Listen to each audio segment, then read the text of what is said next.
देखिए स्क्रीन दिख रहा है सबको।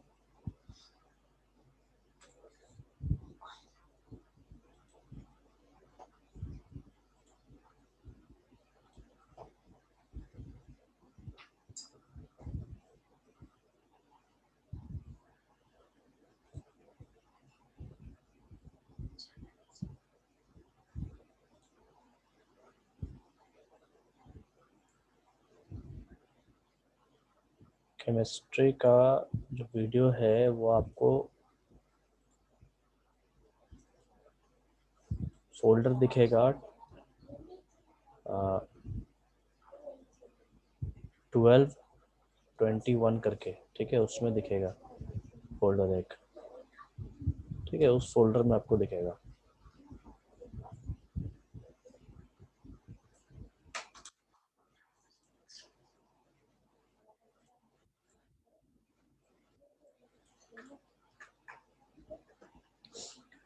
देखिए कल ये आपको बताए थे, ठीक है, कल यहाँ तक हुआ था टेट्राहेड्रल वॉइड्स का। अभी टेट्राहेड्रल वॉइड्स में लोकेशन हम देखते हैं, ठीक है, टेट्राहेड्रल वॉइड्स को कैसे लोकेट किया जाता है या वॉइड्स जनरली कैसे दिखते हैं। तो यहाँ पे आप देखो 4 एटम यहाँ दिखाया गया है, या यूँ कहे तो 4 स्फेयर दिखाया गया है, और चारों स्फेयर में ये जो भी एरिया है इधर का, ठीक है, ये सब आपका वॉइड्स कहलाता है, या तो एम्प्टी स्पेस कहलाएगा या तो इनको होल कहेंगे, ठीक है। इस चीज़ का ध्यान रखें, सबका एक ही नाम है, वॉइड, एम्प्टी स्पेस या फिर होल। तो इसके डिफरेंट डिफरेंट व्यूज हैं, अलग अलग तरीके से देखने से ये अलग अलग तरीके का दिखता है, ठीक है। तो देखिए एक ये स्ट्रक्चर मैंने आपको दिखाया है, इसके बाद एक स्ट्रक्चर ऐसा होता है, इसमें इसका चारों एटम है, और ये जो बीच का ये पूरा का पूरा जो यहाँ पे स्पेस दिख रहा है, ये आपको वॉइड्स कहलाते हैं, ठीक। वॉइड्स या तो एम्प्टी स्पेस या फिर होल्स कहेंगे इनको, ठीक है। और ये वो जगह होता है जहाँ पे और भी कुछ एटम्स आके बैठते हैं, चाहे तो कैटायंस बैठेंगे चाहे तो एनायंस बैठेंगे, कुछ भी यहाँ पे फिट किए जाते हैं या कुछ भी यहाँ पे बैठते हैं।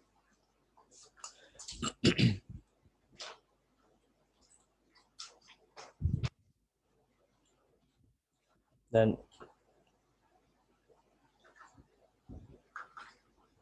wherever a sphere of the second layer is above the void of first layer or vice versa, a tetrahedral void is formed.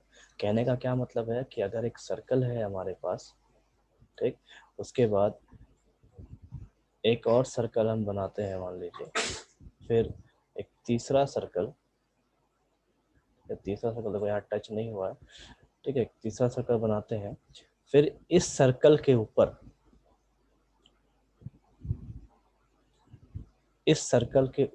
एक सर्कल बैठेगा, तो ये सर्कल कम और स्क्वायर ज़्यादा दिख रहा है, ठीक है, थोड़ा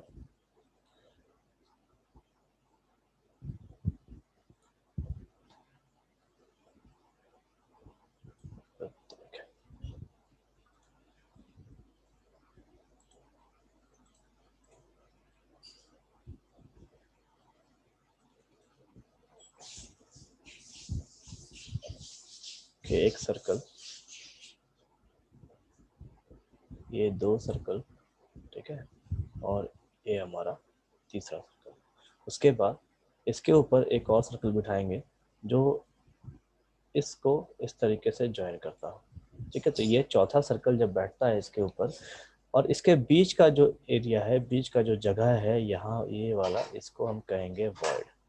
तो ये जो लाइन लिखा हुआ है आपका, ये लाइन इसी चीज को एक्सप्लेन करता है कि अगर 3 स्फेयर हो, ठीक, 1 2 3, तो तीनों के जो बीच का ये पोर्शन है जहाँ पे खाली जगह गड्ढा बन रहा है, ठीक, उस गड्ढे के ऊपर, डिप्रेशन के ऊपर अगर हम ये चौथा स्फेयर रखेंगे, ठीक, तो हमको टेट्राहेड्रल वॉइड मिलेगा, या फिर इसका वाइस वर्सा, ऊपर रखो चाहे तो आप नीचे रख लो, ठीक है, दोनों में आपको टेट्राहेड्रल वॉइड देखने को मिलेगा। देन नेक्स्ट पॉइंट है आपका, it is called tetrahedral void because when centers of the four spheres are joined a tetrahedron is generated. ठीक है, जब चार सेंटर को ज्वाइन किया जाता है तो एक टेट्राहेड्रॉन का जैसा हमको स्ट्रक्चर मिलता है, या तो यूं कहें तो चार मुंडी वाला एक स्ट्रक्चर हमको देखने को मिलेगा, उसे हम टेट्राहेड्रल स्ट्रक्चर कहेंगे।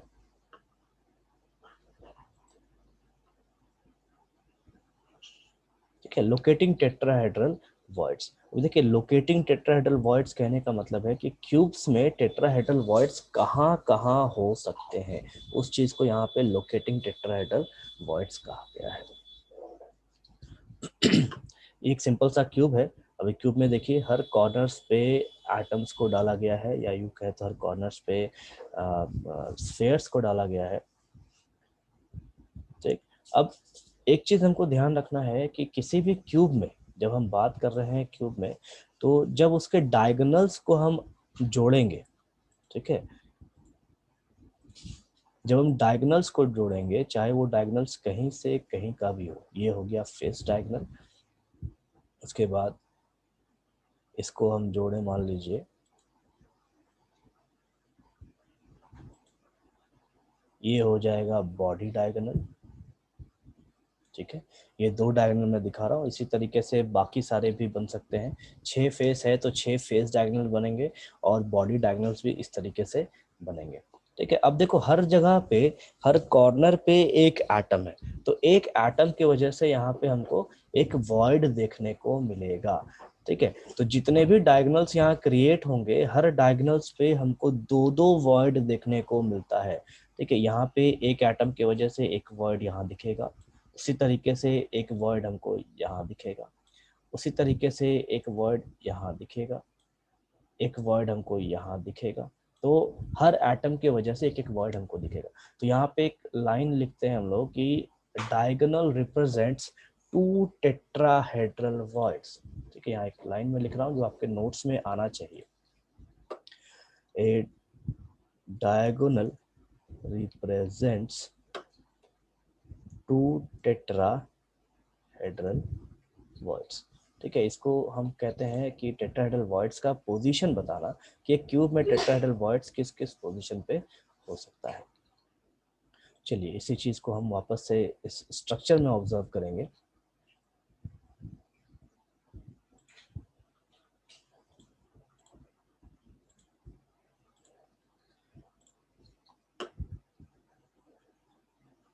फर्स्ट टेट्राहेड्रल वॉइड इस पर्टिकुलर एटम के लिए। ठीक है, यहाँ पे ये जो कॉर्नर का एटम है, जिसमें मैं इसको नंबरिंग कर दे रहा हूँ ताकि अपने को समझने में थोड़ा आसानी हो। 1 2। रोशन पढ़ रहे हो या बाहर में क्या कबड्डी खेल रहे हो क्या? रोशन,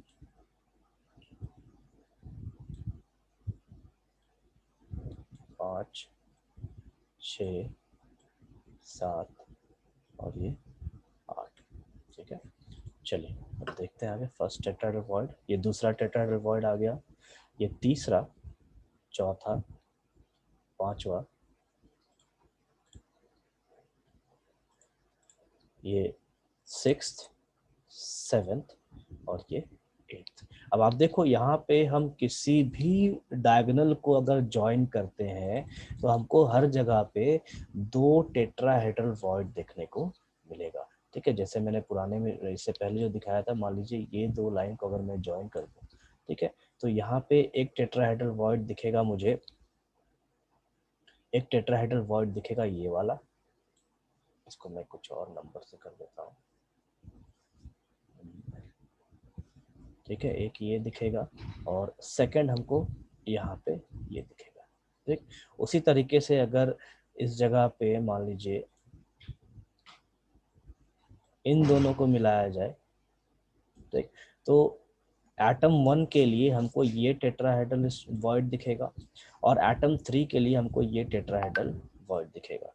ठीक है, तो इस तरीके से डायगोनल्स पे आएंगे। अब अगर बॉडी डायगोनल लिया जाए, ठीक है, मान लीजिए बॉडी डायगोनल मैं यहाँ से ले लूँ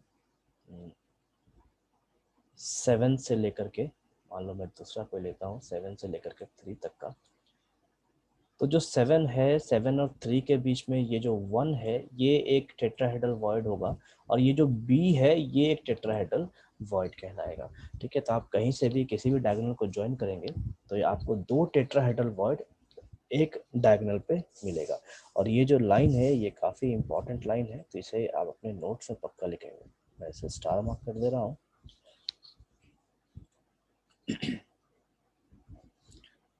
ठीक है, चलिए इसमें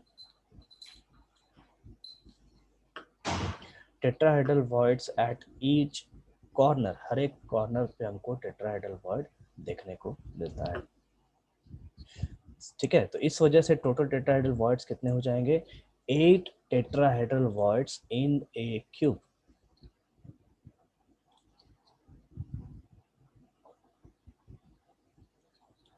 डायगोनल से टेट्राहेड्रल वॉइड फॉर्म नहीं होता है। डायगोनल जो है, अगर 4 एटम्स को हम लेंगे तो उस वक्त हमको एक टेट्राहेड्रल स्ट्रक्चर देखने को मिलता है। ठीक है, और तब जाके एक टेट्राहेड्रल वॉइड जनरेट होता है। तो ये 4 अलग अलग चीज़ों को लेके दिखाया जाता है। मान लीजिए यहीं पे अगर इसको लिया जाए, जैसे एटम नंबर 7, 4 और 5। ठीक है, एटम नंबर 7, 4 और 5 को अगर मैं लेके बनाऊं तो इसके ऊपर इस जगह पे जो एटम होगा इससे हमको एक टेट्राहेड्रॉन जनरेट होगा। ठीक है, तो इस टेट्राहेड्रॉन की मदद से हमको टेट्राहेड्रल वॉइड देखने को मिलेगा। इस लाइन को अगर हम ऐसे ज्वाइन कर दें तो हमको यहाँ से एक टेट्राहेड्रॉन देखने को मिलता है। ठीक, तो ये जो डायगोनल्स हैं, ये डायगोनल्स की वजह से एक टेट्राहेड्रल वॉइड क्रिएट होता है। तो इसी तरीके से देखो, अगर यहाँ पे बनाना चाहे तो यहाँ पे एक वॉइड हमको दिखेगा। ठीक, एक वॉइड हमको यहाँ पे दिखेगा दूसरा। उसी तरीके से ये जो चौथा एटम है यहाँ पे एक वॉइड हमको दिखेगा, टेट्राहेड्रल वॉइड। ये जो 7वां एटम है यहाँ एक टेट्राहेड्रल वॉइड दिखेगा। ठीक है, तो टेट्राहेड्रल स्ट्रक्चर दिखता है, इस वजह से इसको टेट्राहेड्रल वॉइड्स कहते हैं। तो टेट्राहेड्रल वॉइड्स लोकेट इसी तरीके से करते हैं। ठीक है, 2 एटम्स है तो 2 टेट्राहेड्रल वॉइड हमको देखने को मिलता है। ठीक है, 8 tetrahedral voids in A cube. अब आपको देखो एग्जाम में ये स्ट्रक्चर बनाने के लिए नहीं आता है, आपको एग्जाम में सिर्फ ऑब्जेक्टिव पूछेगा कि टेट्राहेड्रल वॉइड्स कितने होते हैं। ठीक है, और लोकेशन उसका कहाँ कहाँ होता है। तो जितने भी कॉर्नर पॉइंट्स होंगे, हर कॉर्नर पॉइंट्स पे आपको टेट्राहेड्रल वॉइड्स देखने को मिलता है। चलिए यहाँ पे लिखा हुआ है कि tetrahedral voids at each corner. ठीक है, tetrahedral voids at each corner.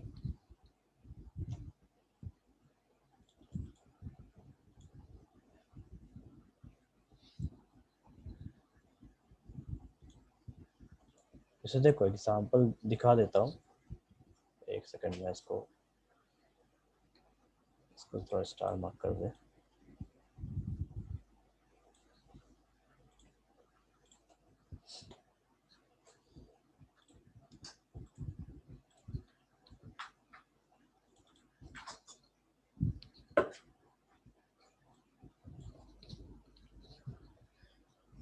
देखो मैं एक स्ट्रक्चर ले रहा हूँ, सिंपल स्ट्रक्चर मीथेन का। उसका भी स्ट्रक्चर आपका टेट्राहेड्रल के जैसा होता है, या यूं कहे तो उसका स्ट्रक्चर टेट्राहेड्रल ही होता है, जैसा नहीं होता। ठीक है,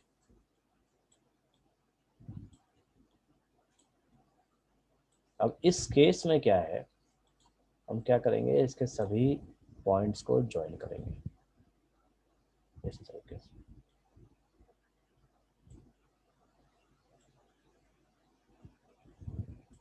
ठीक है, अब कंसीडर कीजिए कार्बन और हाइड्रोजन 1। ठीक, तो यहाँ पे दोनों एटम्स मेरे कॉर्नर एटम है, तो इस जगह पे, इस पर्टिकुलर जगह पे मुझे एक टेट्राहेड्रल वॉइड दिखेगा, और इस पर्टिकुलर जगह पे मुझे एक टेट्राहेड्रल वॉइड दिखेगा। ठीक है, इसे मैं नोट डाउन कर दे रहा हूँ टी, और ये जो है ये भी टी है। ठीक, उसके बाद जब हम मान लो इस सेकंड कार्बन को ले, हाइड्रोजन को ले लें कार्बन के साथ, तो मुझे यहाँ एक टेट्राहेड्रल वॉइड दिखेगा, और यहाँ पे एक टेट्राहेड्रल वॉइड दिखेगा इस तरीके से। ठीक है, तीसरा हाइड्रोजन ले ले, तो यहाँ एक टेट्राहेड्रल वॉइड दिखेगा और यहाँ पे एक टेट्राहेड्रल वॉइड दिखेगा।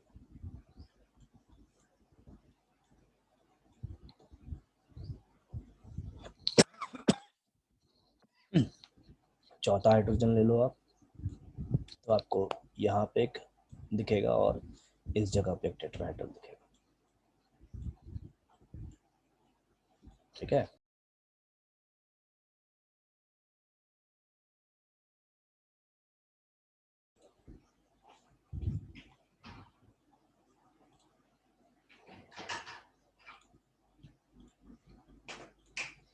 देखो सारा स्ट्रक्चर चला गया।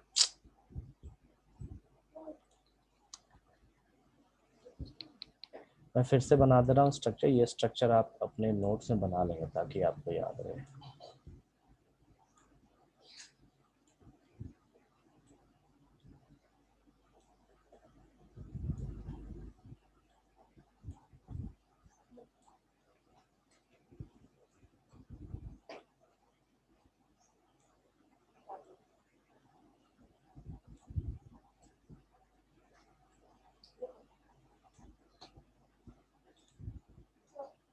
H1 एक यहाँ पे, एक यहाँ पे।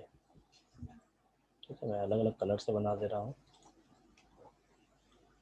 एक यहाँ पे और एक यहाँ पे।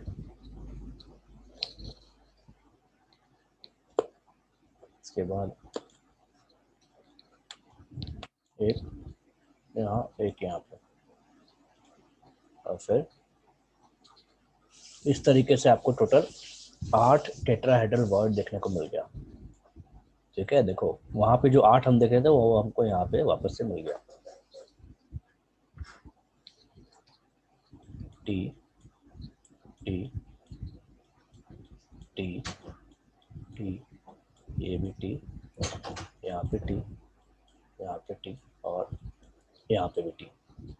ठीक है, तो here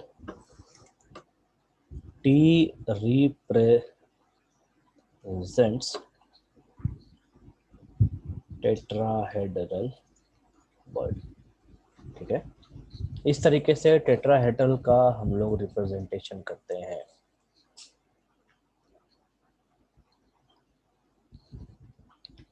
मुनमुन वर्ड का मतलब होता है खाली जगह।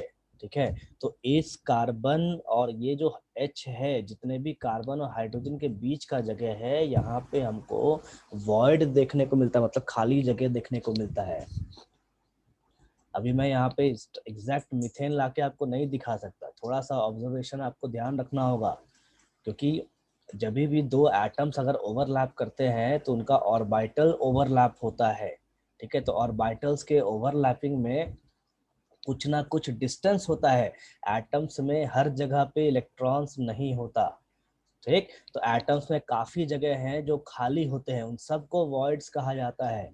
और जब एक मॉलिक्यूल का फॉर्मेशन होता है तो उस टाइम पे वही सारे वॉइड्स यहाँ पे डिफरेंट डिफरेंट स्ट्रक्चर दिखाते हैं हमको, और उन्हीं सभी स्ट्रक्चर्स को हम टेट्राहेड्रल या ऑक्टाहेड्रल वॉइड्स कहते हैं सॉलिड्स के केस में। ठीक है, तो इस वॉइड को मैं यहाँ पे होल आपको होल करके लैपटॉप में नहीं दिखा सकता हूँ, थोड़ा ऑब्जर्व करके ध्यान देना होगा। ठीक है, तो टेट्राहेड्रल वॉइड्स टोटल 8 होते हैं।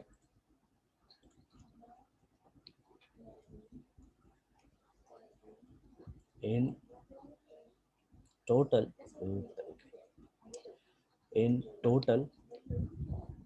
there are 8 tetrahedral words. ठीक है, ये दो इंपॉर्टेंट पॉइंट है। अगर आपको ये ऑब्जर्वेशन नहीं ध्यान में आ रहा है, नहीं समझ आ रहा है, तो आप बेसिकली इस लाइन को याद रखिए। ठीक है, इस जो अभी लाइन मैंने लिखा है, जिसको मैं स्टार मार्क कर रहा हूँ, आप इस लाइन को याद रखेंगे, ये इंपॉर्टेंट लाइन है। आपको एग्जाम में इसी लाइन से क्वेश्चन पूछता है। ठीक है, लोकेट करने के लिए नहीं देगा आपको। बाकी लोग को समझ में आ रहा है क्या? बाकी लोग को समझ में आ रहा है यहाँ तक?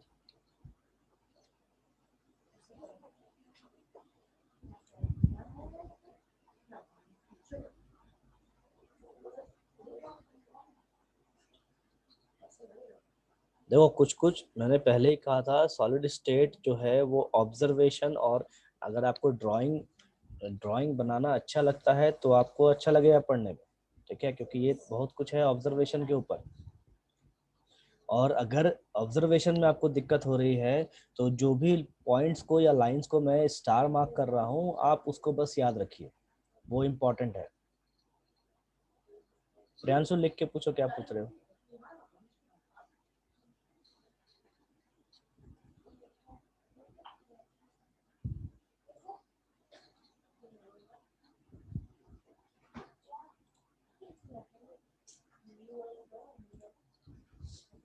ठीक है, देखिए अब आगे चलते हैं।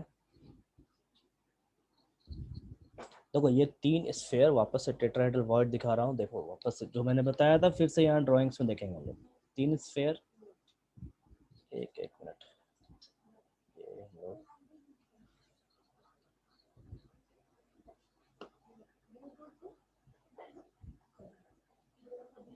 यहाँ से हम लोग ऑक्टाहेड्रल वॉइड पे चले आए।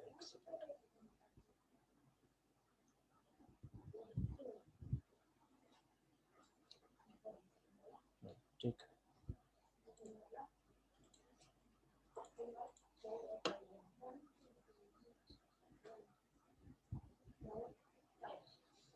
ठीक है, यहाँ पे देखिए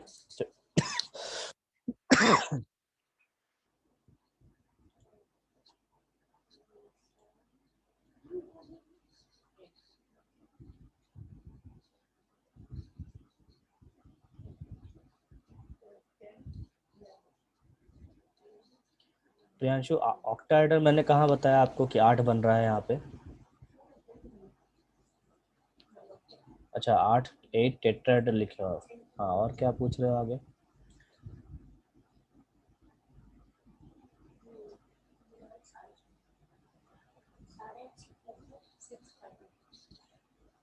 टेट्राहेड्रल वॉइड कहने का मतलब है कि जो स्ट्रक्चर है टेट्राहेड्रल, ठीक है।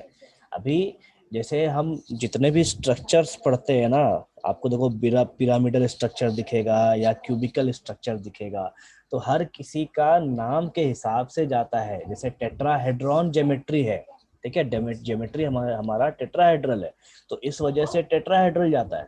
ठीक, अब टेट्राहेड्रल जाने का मतलब क्या है कि 4 फेस होना चाहिए, ठीक है, 4 फेस होना चाहिए, चाहे तो उसका 4 मुंडी होना चाहिए। तो 4 मुंडी कहने का मतलब है कि 4 एटम्स होने चाहिए, ठीक है। अब जैसे देखो मान लो आप यहाँ पे अगर एक ड्राइंग में आपको दिखाता हूँ, उसमें आप एक चीज देखिए, देखो मैं इसको वापस बैक करके लेके जाता हूँ।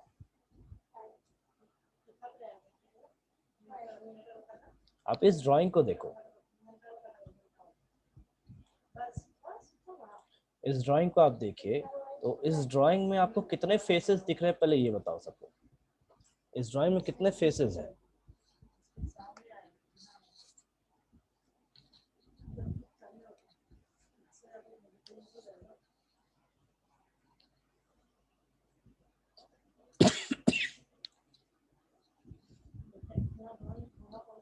4 ही फेस है, 5 कहाँ दिख रहा है आप लोग को।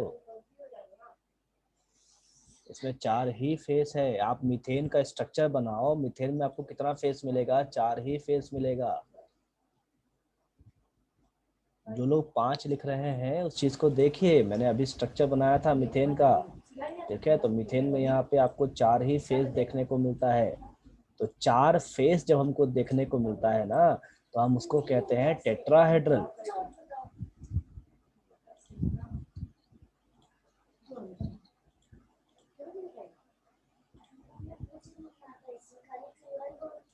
ठीक है, 1 2 3 और 4। ठीक है, अब देखो मैं एक सिंपल सा एग्जांपल आपको दे रहा हूँ। मान लीजिए हम लोग क्या देख रहे हैं, टेट्राहेड्रल वॉइड। तो एक सर्कल हो गया, ये दूसरा सर्कल हो गया, और ये तीसरा सर्कल हो गया, ठीक है। अब इन सर्कल्स के बीच में जो यहाँ पे हमको ये वॉइड दिखता है, इसे हम टेट्राहेड्रल वॉइड कह रहे हैं, ठीक है। और उसके ऊपर यहाँ पे एक सर्कल हम बिठा रहे हैं, या यूं कहे तो यहाँ पे एक स्फेयर बैठा हुआ है, ठीक है। तो 4 एटम हो गया। अब इस मीथेन में H1 H2 H3 H4, तो इसको मैं मार्क कर लूंगा H1 H2 H3, sorry H3, ठीक है। और ये जो स्फीयर है इसे मैं मार्क कर दूंगा H4, ठीक है। अब कार्बन की बारी की, भाई कार्बन कहाँ बैठेगा, 4 हाइड्रोजन तो हमने बिठा दिया, तो कार्बन जो है वो कार्बन इस वाले एक सेकंड,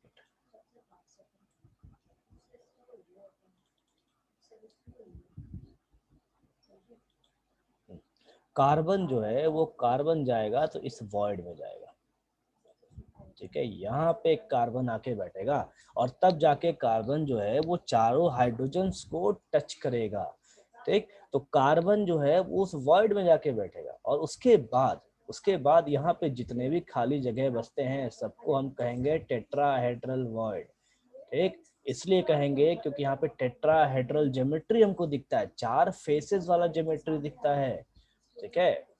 अब आप देखो, मैंने आपको पहले भी कहा था कि घर पे अगर आपके नींबू है तो आप नींबू को यूज कर सकते हैं, ठीक। या कुछ ऐसा चीज लीजिए जिससे आपको कोई बड़ा सा स्ट्रक्चर देखने को मिलता हो, तो एक बड़ा सा स्ट्रक्चर अगर आपको देखने को मिलेगा तो आपको वो चीज क्लियर होता हुआ दिखेगा।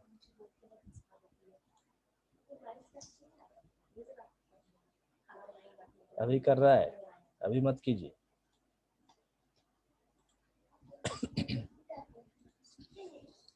ठीक है, घर पे करो, घर पे जितने आलू है पहले आलू को काटो, ठीक है। जब सारा शेप अच्छा से बन जाए उसके बाद उसको बनाने का प्रयास कीजिए, मम्मी भी खुश हो जाएगी, सब्जी कट जाएगा मम्मी का।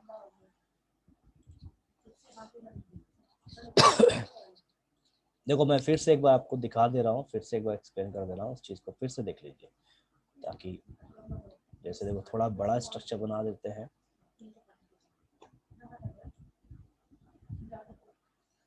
ये एक हाइड्रोजन एटम H1, चलो थोड़ा छोटा बड़ा सब हो रहा है तो H2, ये आपका H3।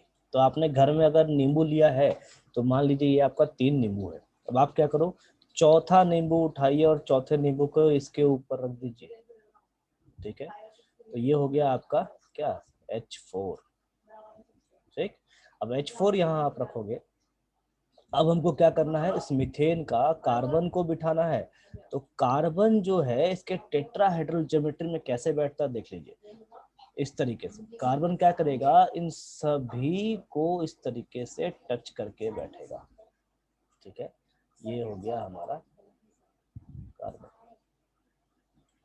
ठीक। अगर हम सर्कल्स के हिसाब से देखें, टेट्राहेड्रल ज्योमेट्री के हिसाब से देखें तो वो इस तरीके से आके कार्बन बैठता है सब तरफ से, ठीक है। कार्बन क्या करता है, चारों हाइड्रोजन को इस तरीके से टच करेगा। अगर हम टेट्राहेड्रल ज्योमेट्री की बात कर रहे हैं तब तो हम क्या करेंगे, यहाँ पे कार्बन को हटाएंगे और कार्बन के जगह हम क्या लेंगे, लिथियम, जो मैंने एग्जांपल आपको क्वेश्चन में दिया था उस चीज को यहाँ पे लेंगे, ठीक है। लिथियम मान लीजिए हमने ले लिया कार्बन की जगह, उसके बाद हाइड्रोजन की जगह हम क्या ले लेंगे, क्लोरीन ले लेंगे, ठीक है।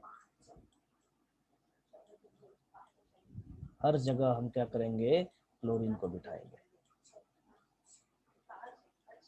तो इस तरीके से मेरा ये सॉलिड का निर्माण हो गया, ठीक। LiCl का फॉर्मेशन हो गया। तो लिथियम कहाँ पे बैठा है, इस क्लोरीन के जो वॉइड जनरेट हो रहे हैं, टेट्राहेड्रल वॉइड, वहां पे जाके बैठा है। अब ये जो लिथियम है वो क्या करेगा, देखो लिथियम यहाँ पे तीनों क्लोरीन को टच कर रहा है जो मैंने सर्कल से दिखाया है। उसके बाद लिथियम क्या करेगा, जो ऊपर का ये क्लोरीन बैठा हुआ है, चौथा क्लोरीन, ठीक है, ऊपर वाला, उसको भी टच करेगा। जब इसको टच करेगा तो लिथियम क्या करेगा, 4 फेस जनरेट करेगा इनके साथ, ठीक है। वो 4 फेस हमें कैसे दिखेंगे, तो इस तरीके से LiCl, यहाँ पे Cl, इधर पे Cl और इधर पे Cl, इस तरीके से हमको ये फेसेस दिखेंगे, ठीक है। तो चूंकि हर एक कॉर्नर पे एटम है तो हर कॉर्नर पे हमको एक वॉइड दिखेगा, हम यहाँ, ठीक है, फिलहाल मैं यहाँ यूज कर रहा हूँ वर्ड वॉइड का, मतलब खाली जगह का, ठीक है। हर जगह मुझे खाली जगह दिखेगा, हर एटम के लिए खाली जगह दिखेगा। तो चूंकि ये खाली जगह किस ज्योमेट्री की वजह से आ रहा है, टेट्राहेड्रल ज्योमेट्री की वजह से आ रहा है, ठीक है, 4 फेसेस वाले ज्योमेट्री की वजह से आ रहा है। तो इसीलिए इसको नाम दिया गया है टेट्राहेड्रल वॉइड, ठीक है, ये इस तरीके से आपको दिखेगा सॉलिड्स के केस में। यहाँ पे मैं मीथेन ले रहा था, अभी मैंने मीथेन की जगह पे LiCl को ट्रांसफर किया है। ठीक है, अब आपको यहाँ पे थोड़ा बहुत समझ में आया होगा।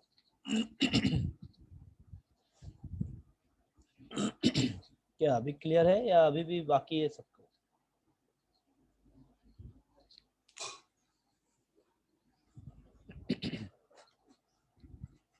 अभी क्लियर हुआ? किसका किसका डाउट था? मुनमुन क्लियर हो गया आपको?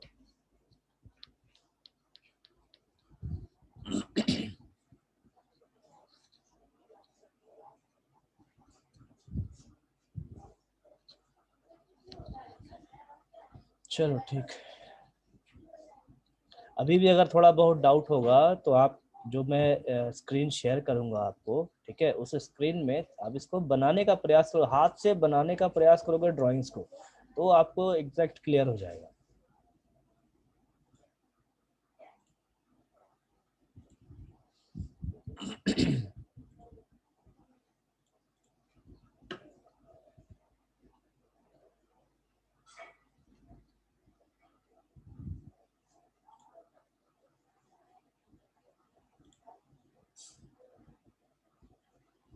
ऐप में वीडियो डाल रहे हैं, ऐप में है वीडियोस।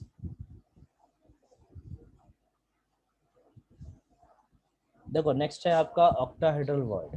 ठीक है, अभी इस ऑक्टाहेड्रल वॉइड में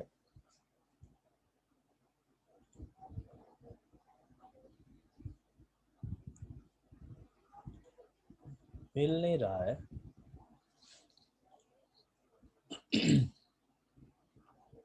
चलो ठीक है, हम एक बार चेक कर लेंगे। ठीक है, हम वीडियोस चेक कर लेंगे, उसका फिर बता देंगे, क्योंकि ऐप में डाल रहे हैं। ठीक है, हम चेक कर लेते हैं कि हो सकता है किसी और नाम से गलती से डला गया हो, लेकिन वीडियो सारा है इसमें। देखिए ऑक्टाहेड्रल वॉइड, अभी आप क्या करोगे, ऑक्टाहेड्रल वॉइड बनाने के लिए हमको 6 स्फेयर्स चाहिए। ठीक है, जैसे यहाँ पे दिखाया जा रहा है। इस 6 स्फेयर्स को इस तरीके से अरेंज करेंगे, 1 2, ये हमारा 3 है, देन 4 5 और ये 6। ठीक, जब इस तरीके से इसको अरेंज करेंगे और ये जो बीच में ओ लिखा हुआ है, ये जो ओ है यहाँ पे मान लीजिए हम किसी मेटल को भर दें, तो मेटल क्या करेगा, इन सभी 6 स्फेयर्स के साथ एक कांटेक्ट बनाएगा। ठीक है, एक कांटेक्ट बनाएगा, तो हमको यहाँ पे कितने फेसेस दिखेंगे, यहाँ पे हमें 8 फेस दिखना चाहिए। टेट्राहेड्रल में 4 फेस दिखता है, ऑक्टाहेड्रल में 8 फेस दिखना चाहिए। ठीक है, तो 8 फेसेस कितने एटम्स को लेके बनाया जाता है, 6 एटम्स को लेके दिया जाता है। ये इसका बहुत ही इंपॉर्टेंट पॉइंट है। 8 फेस मतलब 6 एटम्स इस तरीके से अरेंज होगा, 3 ऊपर और जो 3 होंगे वो 3 नीचे दिखेंगे और बीच में आपका मेटल दिखेगा। Octahedral voids are formed of 6 spheres. ठीक है, ये काफी इंपॉर्टेंट पॉइंट है, इसे मैं स्टार मार्क कर दे रहा हूँ, जो आपके नोट्स में आना चाहिए।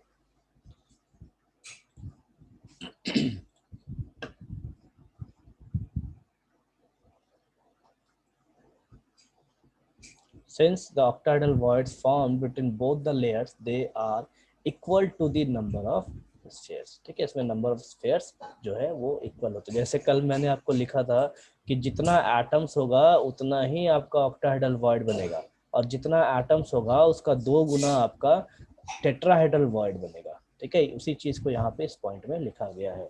Z अगर आपका नंबर ऑफ एटम्स है तो ऑक्टाहेड्रल हो जाएंगे Z, और टेट्राहेड्रल हो जाएंगे 2Z। ये भी काफी इंपॉर्टेंट पॉइंट था कल के लिए। मैं क्लास एंड कर रहा हूँ, और जो भी आज मैं शेयर करूंगा उसे आप फिर से पढ़ेंगे। डाउट रहता है तो आप कल पूछ लोगे वापस से। ठीक है।